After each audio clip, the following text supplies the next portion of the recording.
Jammu Kashmir Bharatiya Janata party के नेताओं के लिए खतरे की घंटी। खतरे की घंटी इसलिए क्योंकि जम्मू कश्मीर में आने वाले समय में किसी भी वक्त चुनावों का बिगुल बज सकता है।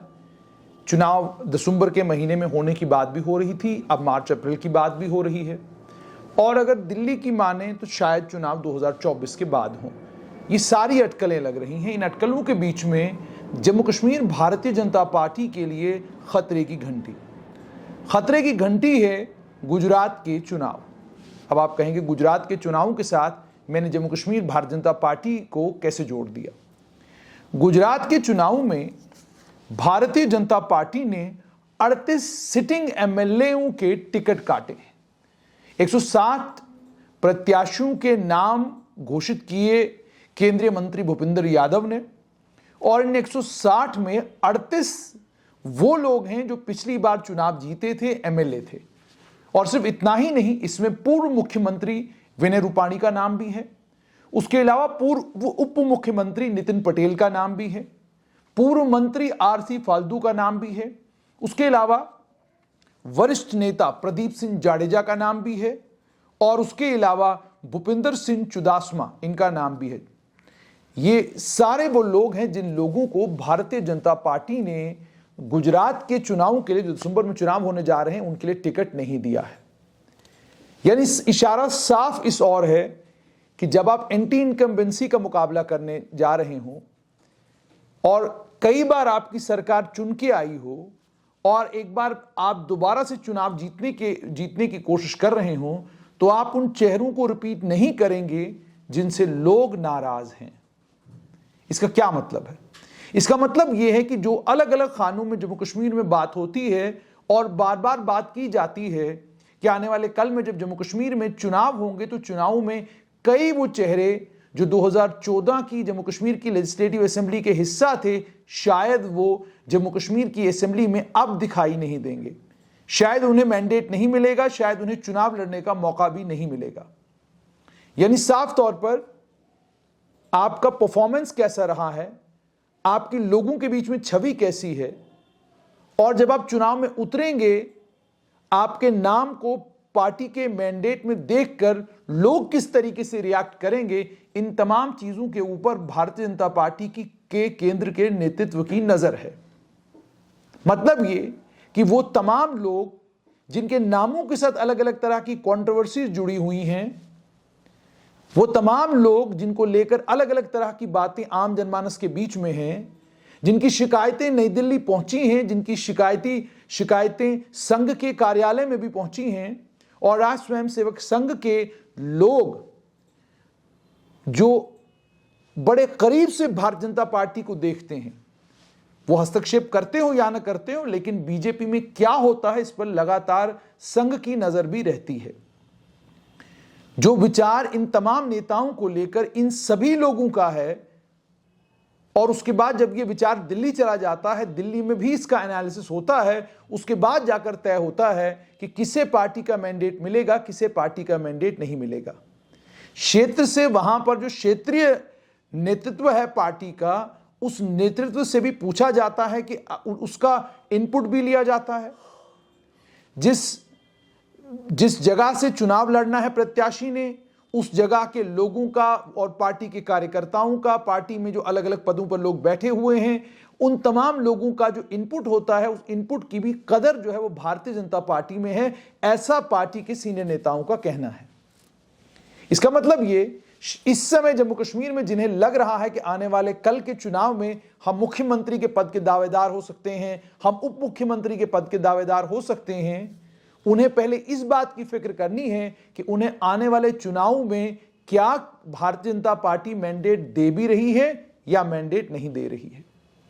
क्योंकि अगर आप गुजरात को देखेंगे, 38 लोगों का टिकट काटना और उसमें पूर्व मुख्यमंत्री विनय रूपाणी का टिकट काटना, पूर्व उप मुख्यमंत्री नितिन पटेल का टिकट काटना, पूर्व मंत्री आरसी फाल्दू का टिकट काटना, इसका मतलब यह है कि आप कितने भी ताकतवर हो,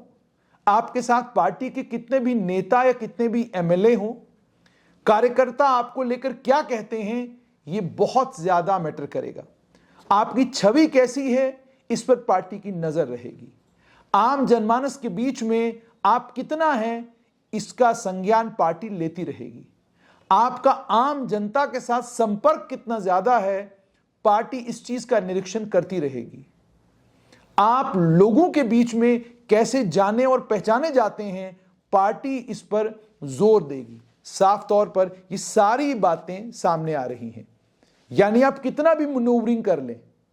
आप कितनी भी कोशिश करें कि आपके साथ 5 लोग हैं, या आप यूं कहें कि दिल्ली में 7 बड़े ताकतवर नेता मेरे साथ हैं, लेकिन जिस वक्त पार्टी इस बात का फैसला करना शुरू करेगी कि आपको पार्टी का टिकट देना है या नहीं देना है, तो सबसे निचले पायदान पर बैठा हुआ कार्यकर्ता जो है, उससे भी आपके बारे में पूछा जा सकता है, जानकारी ली जा सकती है, और उस जानकारी के ऊपर यह तय हो सकता है कि क्या आप इस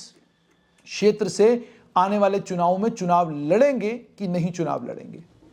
और ऐसा भी लग रहा है कि भारतीय जनता पार्टी साफ छवि को लेकर बहुत ज्यादा गंभीर हुई है। कोई भी आरोप किसी नेता के ऊपर अगर लगता है, अगर वो नेता उस आरोप को लेकर गंभीर नहीं, और उसे ये लगता है कि ठीक है कोई आरोप लगा रहा है, सोशल मीडिया के ऊपर कोई हंगामा हो रहा है, मुझे इससे क्या फर्क पड़ता है। ये बात समझने की है कि सोशल मीडिया के ऊपर जो कुछ आता है, ट्विटर के ऊपर जो कुछ ट्वीट होता है, उसके अलावा जो यूट्यूब के ऊपर जो कुछ चलता है, इन सारी चीजों का संज्ञान केंद्र में बैठा हुआ भारतीय जनता पार्टी का नेतृत्व लेता है। आपके हर बयान का आंकलन होता है, आपकी हर कही हुई बात को गंभीरता के साथ देखा जाता है, आपका लोगों के साथ जो संपर्क है, उस संपर्क को लेकर विश्लेषण होते हैं, और उन्हीं विश्लेषणों के बाद यह तय होता है कि अब आने वाले कल में जब जम्मू कश्मीर में चुनाव होंगे, तो हम चुनाव में जिन प्रत्याशियों को उतारें, वो प्रत्याशी कौन होने चाहिए। अगर पार्टी के नेतृत्व की बात करें, तो साफ छवि वाले लोग, नए वो चेहरे जो आम जनमानस के बीच में तो हैं,